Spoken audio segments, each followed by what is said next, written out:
Sa basketball, malakas ang fighting chance ng Team Pilipinas sa mga contenders nito sa darating na FIBA Asia Championship sa Tianjin sa August 6 to 16.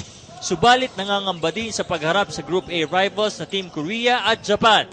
Sa PBA, lusot si Ginebra guard Cyrus Baguio sa kanyang suspensyon at handa na para sa isang crucial Game 4 laban sa Rain or Shine Elasto Painters na gaganapin sa Miyerkules ng gabi. Sa tennis, sa kabila ng maulan na panahon, tuloy pa din ang Wimbledon at kahit na bumagyo pa ay wala na makapipigil pa dito dahil sa bago nitong translucent roof.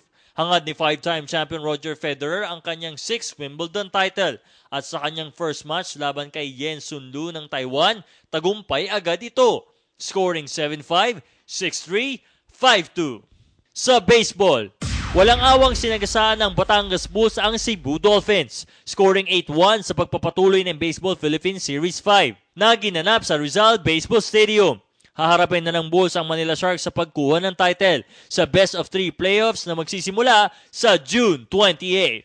Ryan Ramos para sa UNTV News Worldwide at ito ang balita.